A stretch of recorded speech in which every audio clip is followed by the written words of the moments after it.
is our first one, so no doubt there's a little bit of hiccups technology-wise as we figure out how everything operates.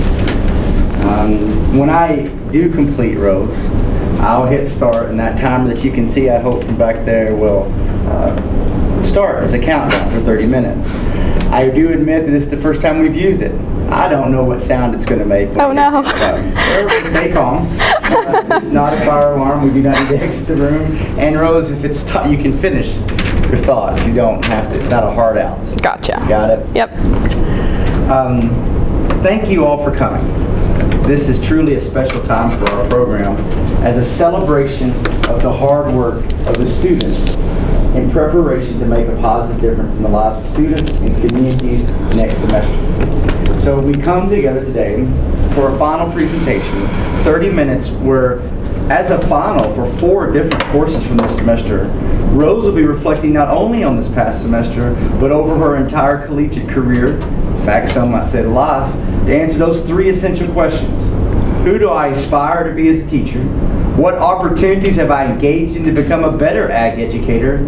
And how am I prepared to maximize my student teaching internship next semester?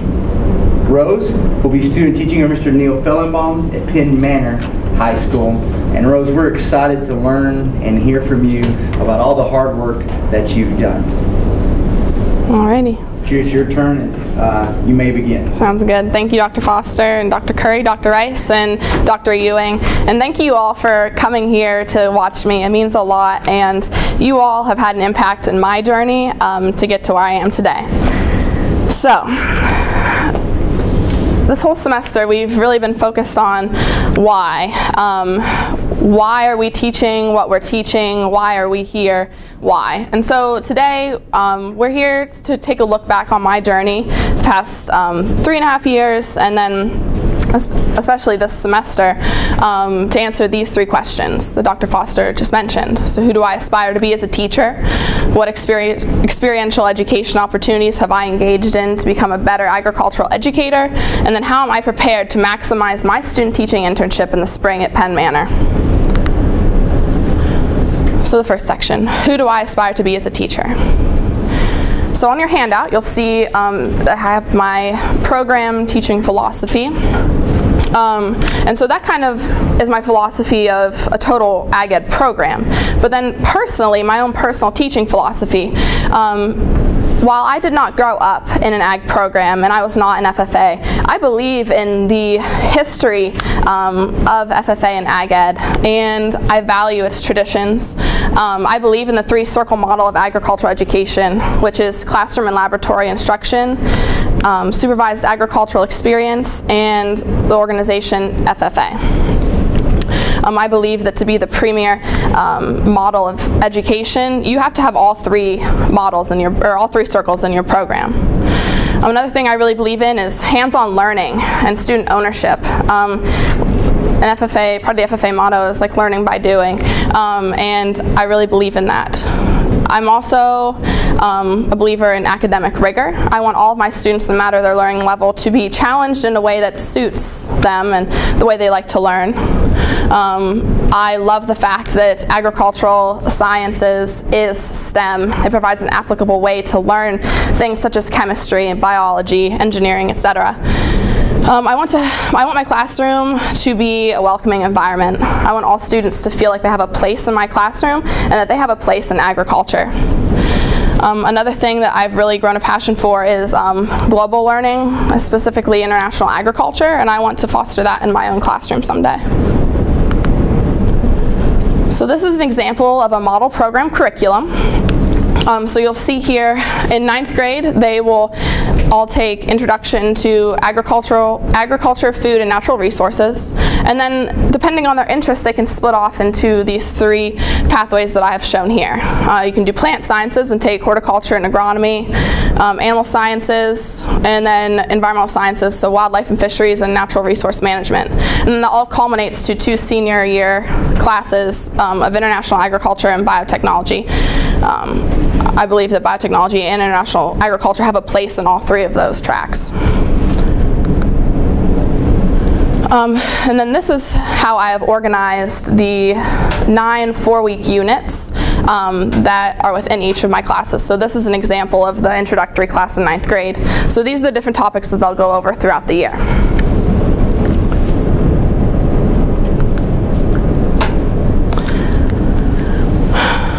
I believe in hands-on learning, and to do that effectively you need to have spaces to go and get your hands dirty and learn by doing, have that contextual learning experience.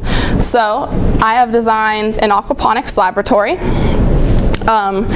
and that would be a place for students in any 3 of the tracks I listed, plant science, animal science, and environmental science, to come and learn. And then over here, I have a $15 project that we designed. It's a single pole switch lamp that could be used in an agricultural mechanics class. I know that's not in the model program that I specifically had up there, but I really value agricultural mechanics. And what this would do is give students a chance to show student ownership and take pride in their work, and also have that hands-on experience. So they'd get a chance to wire a single pole switch, and then also use a variety of woodworking tools such as a table saw, miter saw, jigsaw to make this lamp. And it's fully functioning. I'll just leave it on.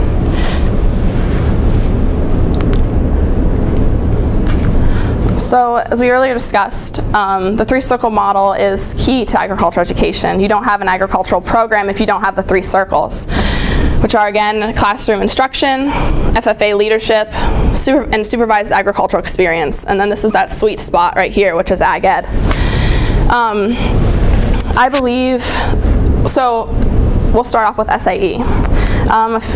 Last fall, I had Ag Ed 311, which is all about FFA and learning about the 3-circle model.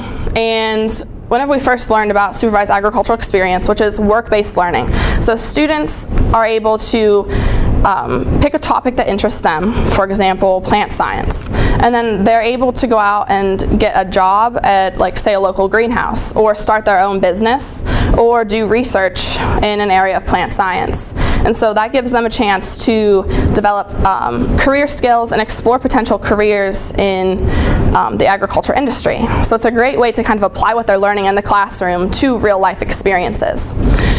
That just kind of blew my mind. I don't understand why all students, no matter if they're an Ag Ed or not, don't take part in something like that. I think that's amazing, and it really allows them to maybe have an idea of where they want to go after school and what they want to do. And then for FFA integration, I believe that your FFA chapter, first of all, it's not going to be my chapter. I'm just a guide. It's going to be the students' organization that they're going to kind of lead and take on those leadership roles and plan and facilitate their program of activities, so like all the different events they'll do each year. And then I'll be the advisor, giving wisdom and guidance as needed. And all of these 3 circles can be integrated together. So for example, say I'm teaching plant science. My student could be interested in a topic that we covered and start a supervised agricultural experience based on that. And then also participate in perhaps like the agronomy career development event in FFA, which helps develop leadership skills. So it really should all be integrated together. Okay, so classroom management is another key part of having a effective and welcoming environment in your classroom.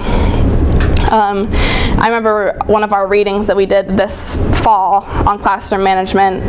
It really, like, I knew it was important, but those readings really helped me understand that if you don't have good classroom management, like, your kids aren't going to learn, you're not going to feel like you're getting anything done, so it's very important. And this semester we made posters to take with us in the spring, so we can have them in our classroom. And so the first is my expectations that I want to have in the classroom. First is be respectful, and that's to yourself, to others, and school property. I want my students to be focused when they come in the room. You don't know what their lives might be like outside the classroom, but I want my students to come in and be able to just kind of put that behind them and focus on what we're doing and focus on learning about agriculture and having fun. I want my students to think outside the box. This semester we learned about growth mindset, and that's something that I want to have and I want all of my students to have. So that means you might fail, but you're going to keep putting in that effort and keep trying and not be afraid to fail. And that's where true learning takes place.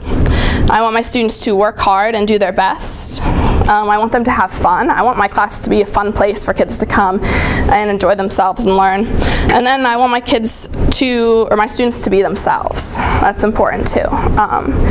Being able to come in and feel comfortable enough to be yourself, relax, and because that also contributes to true learning. We'll do procedures next. So procedures, these are things I want to set up in the classroom to just keep things moving effectively throughout the day so that you're not wasting instructional time, explaining directions over and over, or telling them what they need to be doing, that kind of thing. So whenever they come in the room, I want them to work on their warm-up. Whenever students are absent, I'd like to set up a system where there's absent buddies so that if someone's absent, you kind of know that you're responsible for taking down notes or letting them see their notes the next day, that kind of stuff. At Penn Manor, this one's kind of a little specific to Penn Manor. So not only whenever they want to leave the room, they have to sign out, but they also have to have their own passbook signed when leaving class. That's important, just make sure everyone knows where they are. Maintaining a clean workspace is important, and then remaining in class until dismissed by the teacher. The bell doesn't dismiss them, I'll dismiss them, because we want to use up as much instructional time as we can for purposeful learning. And then finally, my consequences. So these are kind of aligned with what Mr. Fellenbaum uses and then also Penn Manor's system. So the first offense, you get a warning. Second, discussion after class, potential parent contact, then loss of privileges and parental contact, and then finally district referral. Now depending on the severity of these, obviously, I reserve the right to jump to whatever numbers I deem necessary. But yes, those are my posters.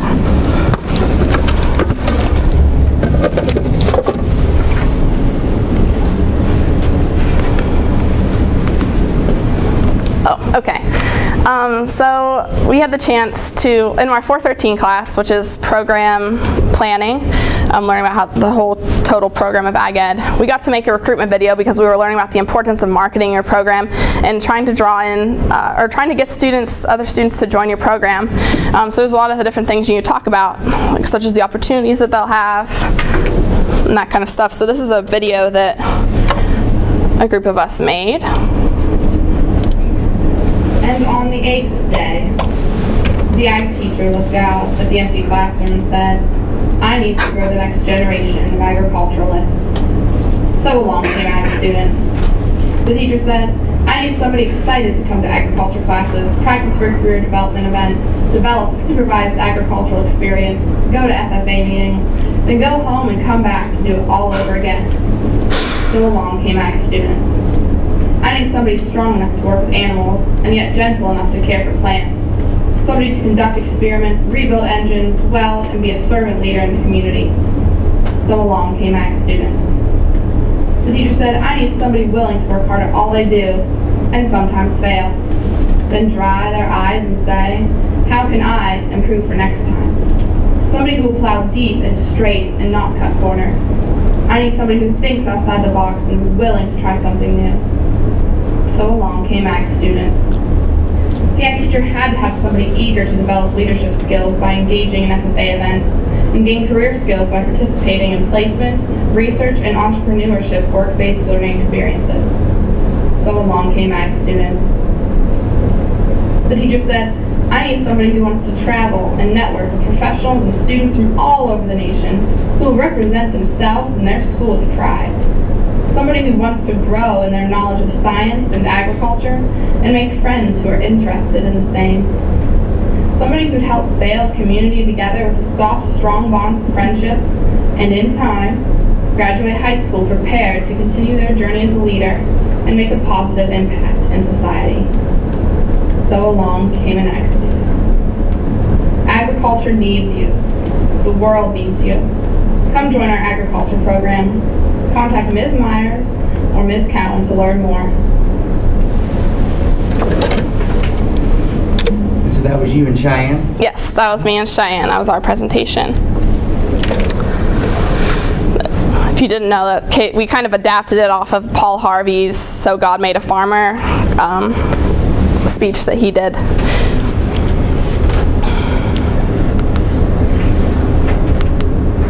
Oh no, hold on.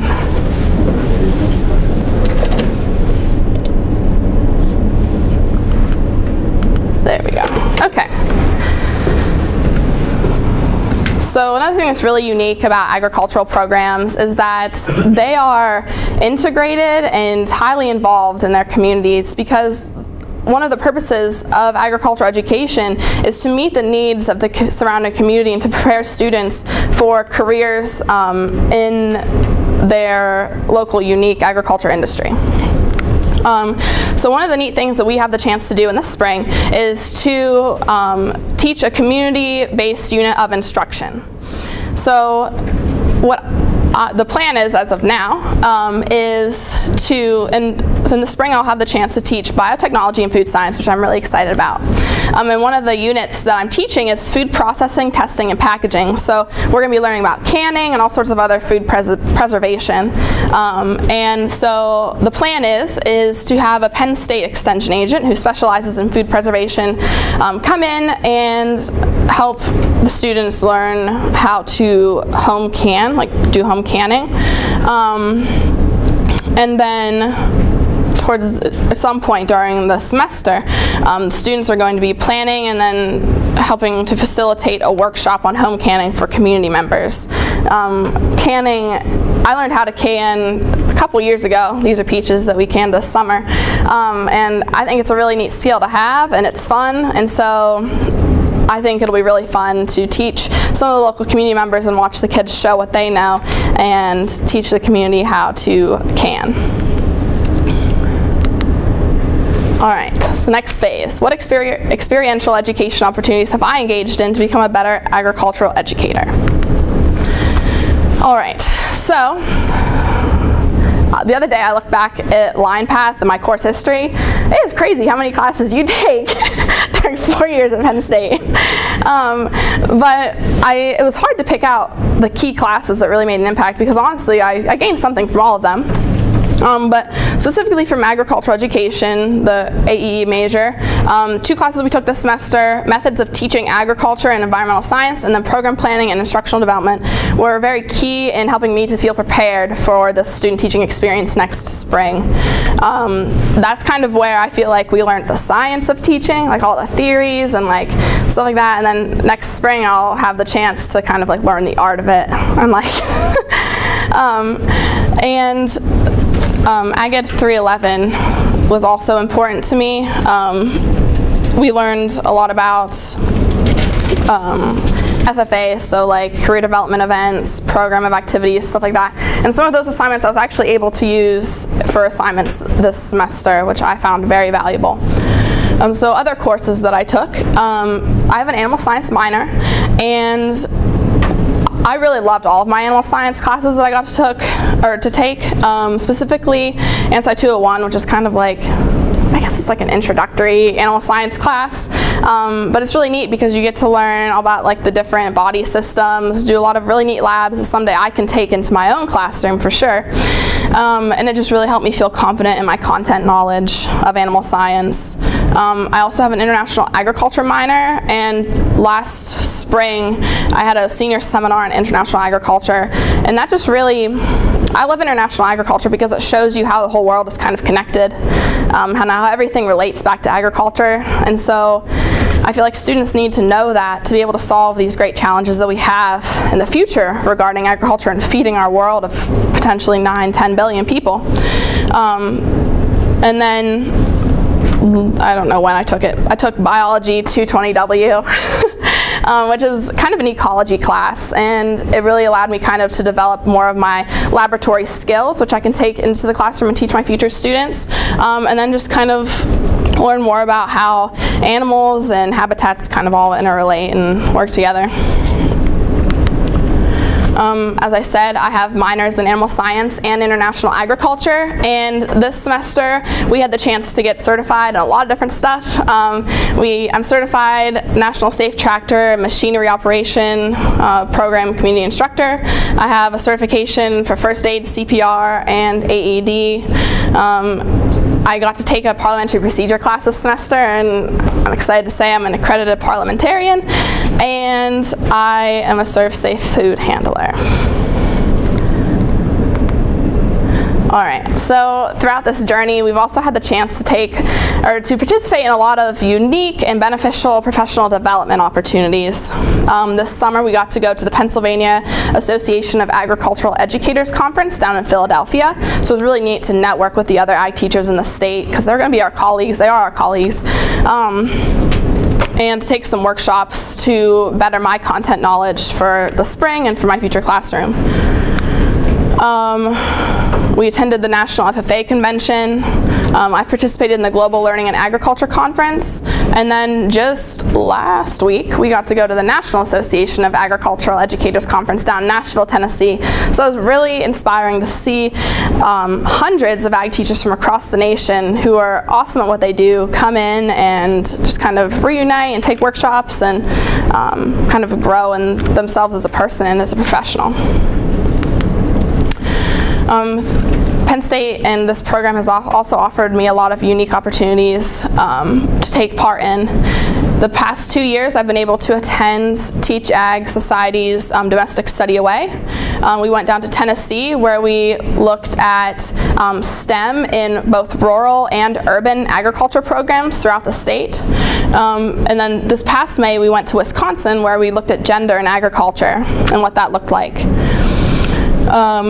This summer I also had the awesome chance to go to Tasmania to conduct undergraduate research. The title of my research was Barriers and Opportunities for Agricultural Work-Based Learning in Tasmania. So basically Tasmania wants to kind of grow their agricultural education model, and so I got to go down there and take a look at what their model looks like and do some interviews and grow in my knowledge of research. I've also participated in Shavers Creek Outdoor School where I was a counselor for 5th graders for a week, which was a really awesome experience. It was a lot of fun. And I learned a lot just about kind of gaining like rapport with the students and everything and stuff like that.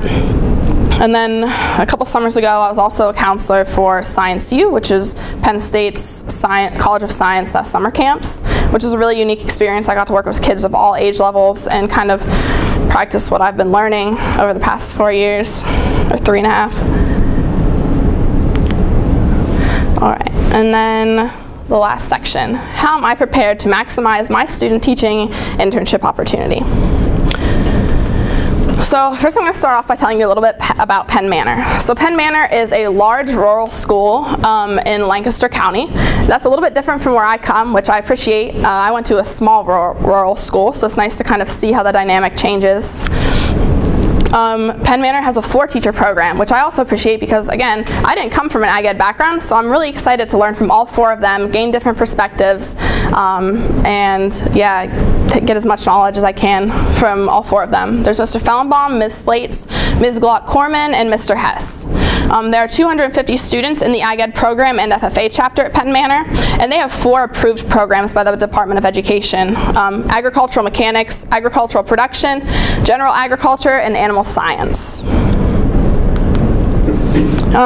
So in our 413, our program planning class, we got to learn all about the Department of Education and kind of stuff that they have set in place to maintain kind of like a standard and ensure that there's learning occurring. And one of these is Chapter 339, so it's a program evaluation.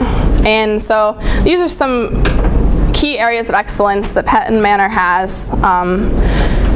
First of all, I really love the course offerings. They have 4 approved programs, and so not only is there a lot for kids to choose from, it's all quality instruction. I really appreciate that kids have the chance to take classes that really interest them. Penn Manor Ag Ed is highly involved in the community. They do a car show every year. They do community service. They have experts come in. There's local businesses that are really invested in the program, which I really appreciate. And then SAE involvement. Mr. Fellenbaum came into our 311 class a couple semesters ago to talk about how he does SAE and how that works in his program. And I really loved, these are pictures from some SAE visits I did this summer, and they're just really unique and fun. And one goal that Penn Manor has is to have every student who is in an introductory class have an exploratory SAE. So I think that's a good goal, because then that kind of opens them up to the world of supervised agricultural experience. So in your handout, I think it's the last page, you'll see my master calendar for my student teaching experience. So I used Google Calendar to kind of set up and organize my whole spring semester, all the classes I'll be teaching, different stuff that's going on. So this is an example of February and how I have it set up. And so this is my course of study for student teaching. That's also in your handout. As you'll see, Penn Manor's on block schedule, so that's like 90 minutes a period. So there's 4 blocks a day. I'll have the chance to teach biotechnology and food science with Mr. Fellenbaum, intro to ag mechanics with Ms. Slates, and then case intro to AFNR with Mr. Fellenbaum. So I'll be teaching applications of biotechnology, some food science, welding, engines, and electricity, which I'm excited about because those are probably the areas where I'm not as knowledgeable about. So I'm looking forward to like practicing and like gaining experience with that and kind of growing in my confidence with teaching ag mech. And then it'll be really neat to teach case AFNR with Mr. Fellenbaum and kind of learn more about the case system and how to adapt it to meet the needs of your class. So we've done a lot of reflecting this semester because it's important to learn. You have to reflect to learn. And so I did a little reflection. I looked back through all the blogs we've written this semester, pulled out some gems and ops. And so some strengths that I think I have, just looking back over the semester, I feel confident in being able to use a variety of learning techniques and lessons I teach. I feel confident, well, there's always room to grow, but overall I feel confident with using effective questioning, coming up with deeper thinking questions to get students to, well, think deeper and learn more. And then enthusiasm is something that I've worked hard at all semester, not because I wasn't ever excited to teach, because I am. The content I'm teaching I love, but sometimes I feel like I would get too caught up in like making sure everything like went perfect or whatever. So, and that sometimes took away from the enthusiasm that I showed. So I feel like I've come a long way with that. And then some areas to improve. So time management, I think I can speak for all of us when we say we have a lot to learn when it comes to time management in a lesson. Things that I think are going to take like 5 minutes end up taking 15 and stuff like that, but that's what the spring is for, to practice. And then another thing I noticed is I need to work on or figure out a better strategy to keep students of all learning levels engaged throughout class.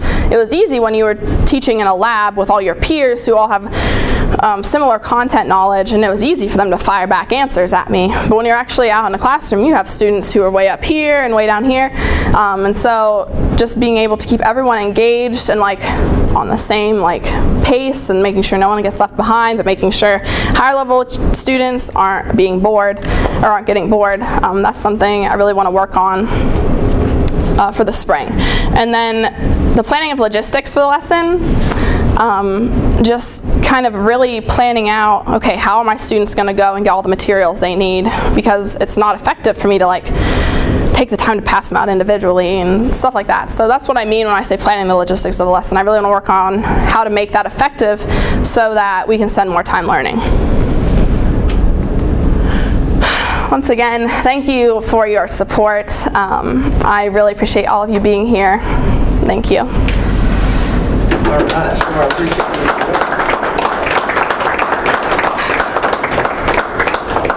it. Breathe deep, Rose. You're great. That's excellent. At this stage, we take a few minutes to accept questions. Naturally, when we're done with questions, we're going to clear the room and do some more evaluation of the teacher education panel. But we think that each student shares something unique that maybe you want to ask something more about. And so we're going to accept questions from both our online audience and from our audience here. We are broadcasting this via Facebook and Zoom, so we do have some folks that have been logging on and watching. So let's first take a question from the audience in the room. Does anyone have a question about something that Rose shared that you want to ask? Angie. Rose, I'd like to just ask how you feel that the skills or the experiences that you had in Tasmania specifically are going to help you while you're doing student teaching, or something that you'll maybe implement while you're there. Okay, yeah, so I think the biggest thing that I took away from this trip, one is the importance of networking and taking the time to make these new friends and connections, because I did a lot of that over there, and I made friends that I'll always remember spending time in their home. So just kind of maybe passing that skill on to my students, the importance of networking and taking the time to make connections. But then also, it really showed me just maybe how lucky we are to have the agricultural education model that we have here. Tasmania is working really hard to kind of grow up their model and give their students more opportunities to take place in work-based learning experiences.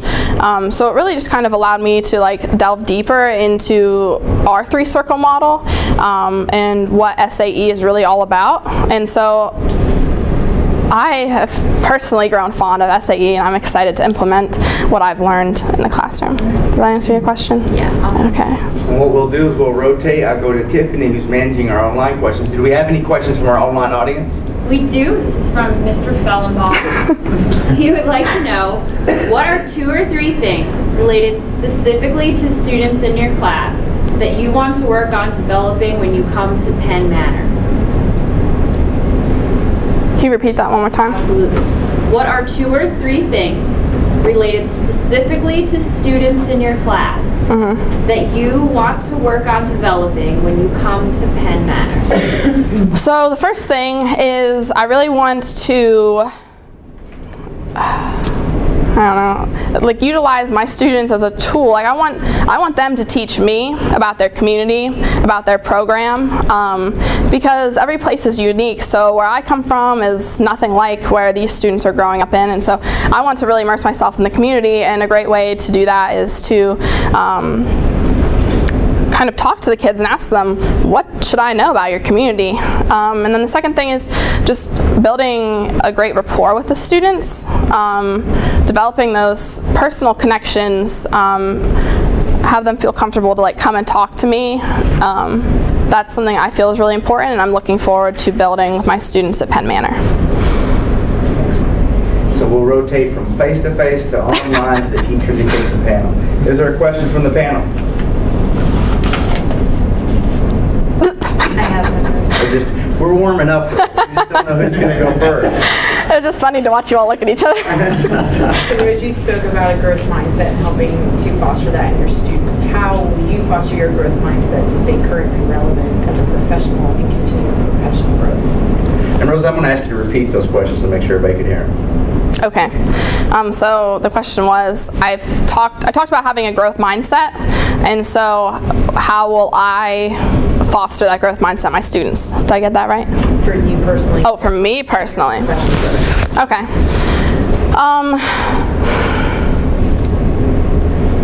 So having a growth mindset is all about working hard and then not being afraid of failure, and when you do fail, use that as a learning opportunity. So I think reflection will play a key role in that for me, taking the time to reflect and then doing those kinds of gems and opportunities for improvement. So picking out things I did well. No matter how bad a situation is, you can probably pick out something that's all right or pretty good, and then picking out those key things that I need to work on, and just knowing that it's okay to be an amateur. I think is something that I'm going to try and keep up in my head as we move forward through the semester. Like, it's okay, you don't have to be perfect because this is supposed to be a growing and learning experience. So just kind of trying to keep that mindset, I think, is how I will keep a growth mindset throughout the semester. To our audience, is there a question from the crowd? Okay, we're going to move fast. To our online audience. We have a question from Facebook. This is from Olivia Catherine. Oh, Said, yeah. Hey Rose, first off, you really rocked it and you have a ton of experience from traveling yourself and through DSA. You mentioned that you learned about gender and agriculture on a trip you went on. My question is, if you faced that during, let's say, one of your mechanics classes, how would you handle that situation regarding gender and your students? So in an agriculture mechanics class, I think it's important maybe not to even put gender into like conversation. So whenever you're talking to students or like you're asking someone to do something, don't just jump right to, okay, like there's a boy there, or like there's a girl, like can you do this for me, depending on what the situation is and depending on how you would generally feel that job would be. Rose, provide I don't know. an example. I know you've talked and thought a lot about this. Provide an example of a time where an ag teacher might not intentionally, but just fall into stereotypical gender roles in assigning students tasks. Okay, yeah, so say that you have a bunch of boxes or something out in your truck. Instead of just picking out the 3 biggest boys to go out and get them, maybe pick out some boys and girls to go out and help and get the boxes and bring stuff in. So that's one example of how. It's fun to notate for everybody. Olivia is a member of PSU Ag Ed 15 who's Yes. currently completing her Peace Corps internship in Senegal. So that question came from Senegal this morning.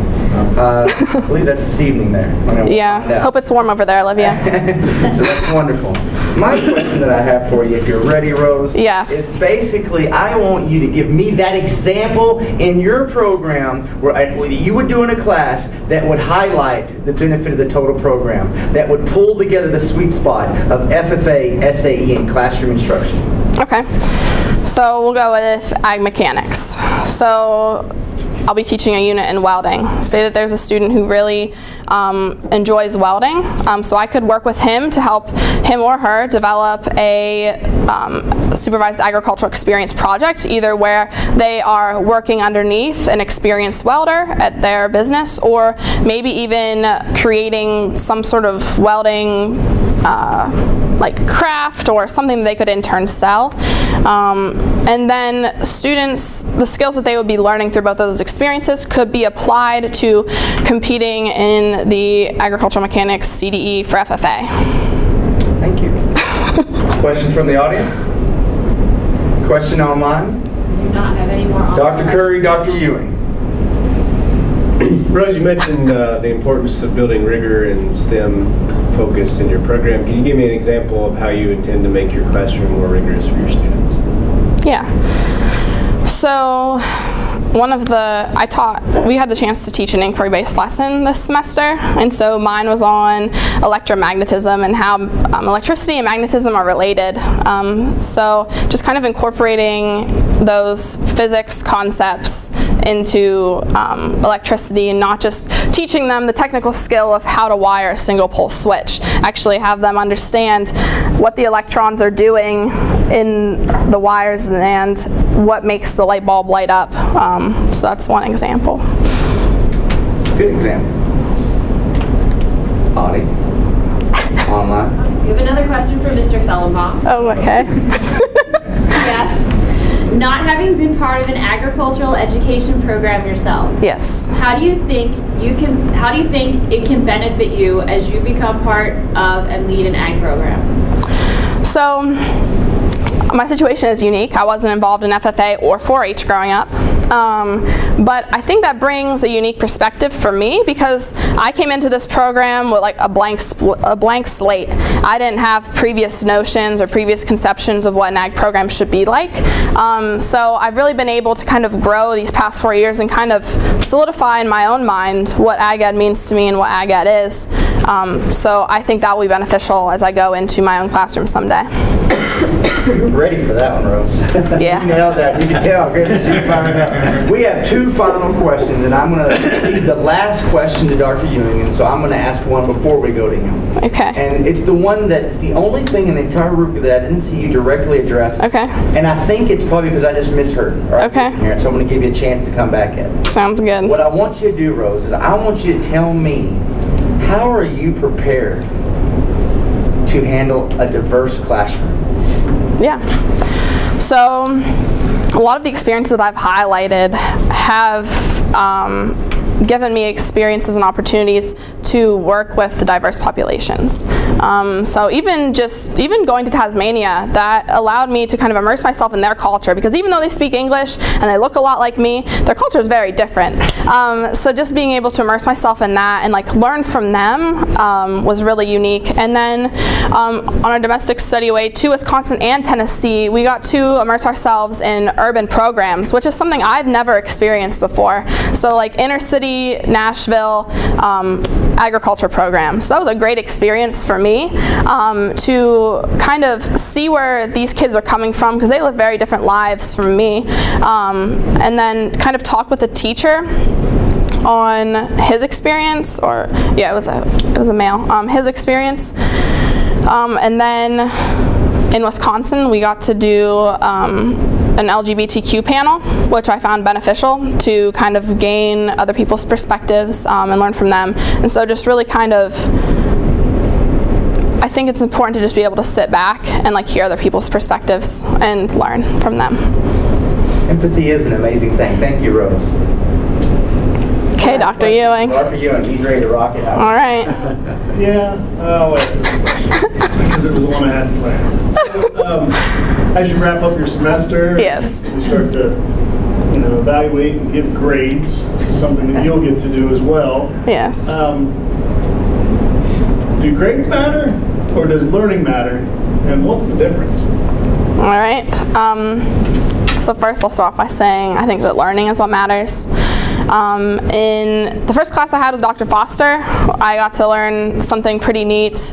I'd never experienced it before, but with all of our projects that we had to turn in, he always stressed that learning is what was most important, and to not let yourself get like hung up by getting a perfect 4.0 or getting the grade that you thought you needed to get. And so he kind of took the stress off of that by saying, if you turn in a project and you get a grade back and you aren't satisfied with it, you have to take the time, but you can come to me, get feedback, make those changes and improve your work, and then turn it back in to improve your grade.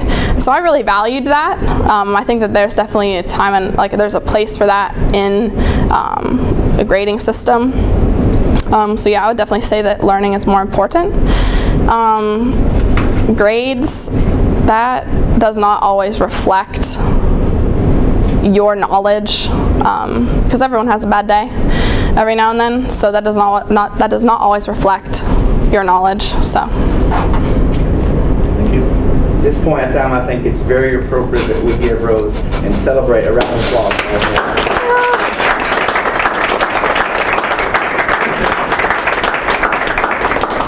You've reached that base camp on your journey up to feels good. It feels good. At this point in time, I would invite you all to, we have a holding room. There are snacks to sit back and talk and enjoy. We have future presentations. Our next presentation will begin at 10:15 with Ms. Angela Becker. She will do an outstanding job there as well. Thank you so much for coming and supporting Rose and our program as we celebrate learning today. Thank you. Thank you.